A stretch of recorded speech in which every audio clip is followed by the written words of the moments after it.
অবসরের আগে বিদায়ী অভিভাষণে প্রধান বিচারপতি ডক্টর সৈয়দ রেফাত আহমেদ বলেছেন, অতীতে অন্যায়ে জড়িয়েছিলেন বহু বিচারক, যা জুলাই আন্দোলনের অনুঘটক হিসেবে কাজ করেছে।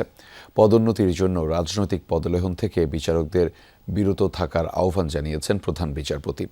অসৎ ও অসাধু বিচারকদের বিরুদ্ধে কঠোর ব্যবস্থা নেওয়ার আহ্বানও জানিয়েছেন সৈয়দ রেফাত আহমেদ। বিচারকদের সুযোগ সুবিধা বাড়াতে তাগিদ দেন সরকারকে।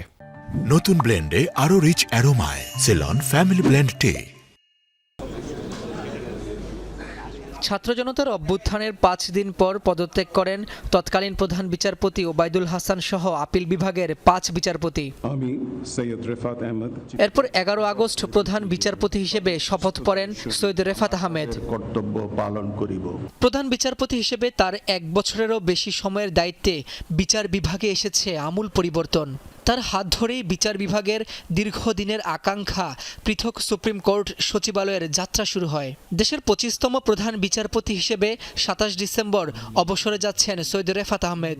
অবসরে যাওয়ার আগে বিদায়ী অভিভাষণে সারা দেশের বিচারকদের উদ্দেশ্যে বিচার বিভাগের স্বাধীনতা, দায়বদ্ধতা ও ভবিষ্যৎ চ্যালেঞ্জের কথা তুলে ধরেন প্রধান বিচারপতি। আমাদের বিচারকগণ যে পরিমাণ মামলা নিষ্পত্তি করেন তা আমার কাছে সবসময় অবিশ্বাস্য মনে হয়েছে।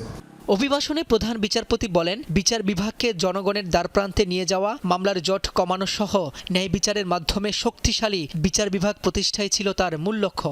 সারা দেশের বিচারকদের কর্মপরিবেশ ও বেতন ভাতা এখনও যথেষ্ট নয় জানিয়ে বলেন, বিচারকদের বঞ্চিত করে রাখার মানসিকতা পরিবর্তন করতে হবে। বিচারকগণের আবাসন সংকট নিরসনের একটি স্থায়ী পরিকল্পনা গ্রহণ করতে হবে। নিয়মিত বদলির বিষয় বিবেচনায় নিয়ে সম্পূর্ণ সুসজ্জিত বাসগৃহ নির্মাণ করতে হবে। বিচারকদের বোধ, ভারসাম্য, নৈতিকতা বজায় রাখতে সুস্বাস্থ্যকর পরিবেশ থাকা জরুরি।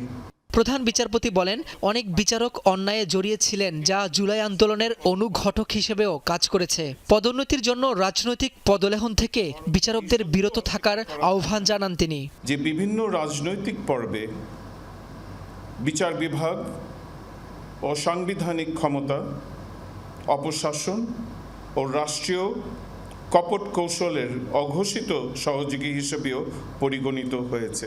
অসৎ ও অসাধু বিচারকদের বিরুদ্ধে কঠোর ব্যবস্থা নিতে হবে। ন্যায় বিচার শুধু রায়ের মধ্যেই সীমাবদ্ধ নয়, বিচার প্রার্থীদের সাথে আচরণেও এর প্রতিফলন থাকতে হবে। অভিভাষণে বিচারকদের প্রতি এই বার্তাও দেন প্রধান বিচারপতি।